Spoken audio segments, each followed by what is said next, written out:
دوستو آج کی جو ہماری ویڈیو ہے وہ ہے حلالہ قسط نمبر 1، طلاق طلاق طلاق۔ فاطمہ کے کانوں پر یہ الفاظ بجلی بن کے گرے۔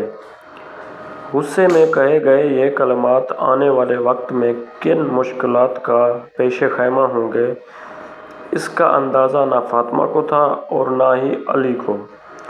اگر ہوتا تو دونوں اپنے جذبات پر قابو رکھتے اور لڑائی کو اس حد تک بڑھنے ہی نہ دیتے۔ بات بہت معمولی سی تھی، لیکن بڑھتے بڑھتے اس حد تک پہنچ گئی کہ علی نے فاطمہ کو طلاق دے ڈالی اور غصے میں پیر پٹکتا گھر سے باہر نکل گیا۔ فاطمہ تو جیسے صدمے کی کیفیت میں تھی۔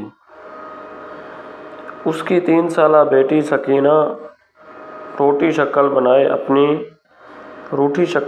اپنی ماں کو تکے جا رہی تھی۔ علی نے فاطمہ پر جو بم طلاق کی صورت میں گرایا تھا، اب اس کا اثر فاطمہ تک ہی محدود نہیں رہ سکتا تھا۔ ننھی سکینہ پر بھی والدین کی لڑائی کا اثر ہو سکتا تھا، اور ایسا ہی ہوتا ہے۔ فاطمہ کے ذہن میں آندھیاں چل رہی تھیں۔ یہ کیا ہو گیا؟ کتنے چاؤ سے اس کے والدین نے اس کی علی سے شادی کی تھی، کتنا پیار تھا دونوں کے درمیان۔ فاطمہ بے جان ہو کر بستر پر گر گئی اور آنکھوں سے آنسو کی لڑی جاری ہو گئی۔ سکینہ بیچاری بھی رو پڑی۔ دونوں ماں بیٹی نہ جانے کتنی دیر تک ایسے ہوزار و وقار روتی رہیں۔ بالآخر فاطمہ کو ہی ہمت کر کے اٹھنا پڑا۔ سکینہ کو کھانا کھلایا۔ علی کا نام و نشان نہیں تھا، پتہ نہیں غصے میں کہاں چلا گیا تھا۔ فاطمہ نے اپنی والدہ کو فون ملایا اور ساری بات بتائی۔ والدین کی اکلوتی بیٹی ہونے کے ناطے ان کا غم بھی قدرتی تھا۔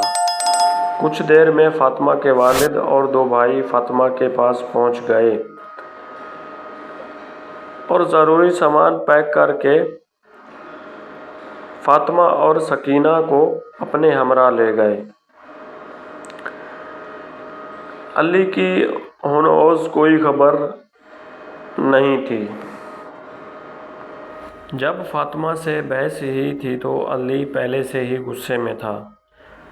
جاب پر کسی سے تکرار ہوئی تھی اور وہ پریشانی کے عالم میں گھر لوٹا تھا کہ ذہنی سکون حاصل کر سکے، لیکن فاطمہ نے معمولی سی بات پر بحث شروع کر دی اور چند لمحات میں علی کا پارا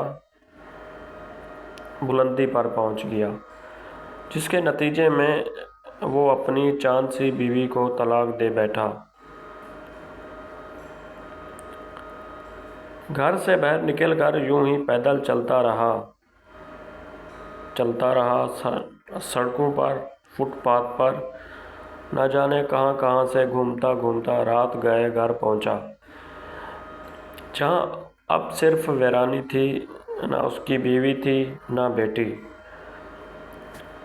بستر پر بیٹھ کر پھوٹ پھوٹ کر رونے لگا، بچوں کی طرح بلک بلک کر رو رہا تھا۔ اسے اپنی غلطی کا احساس ہو گیا تھا۔ غصے میں وہ ایک بھیانک غلطی کر بیٹھا تھا۔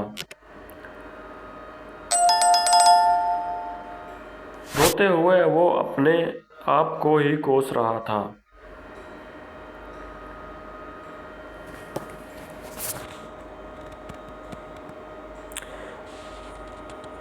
تو پہلی قسط ہماری یہاں پر اینڈ ہوتی ہے۔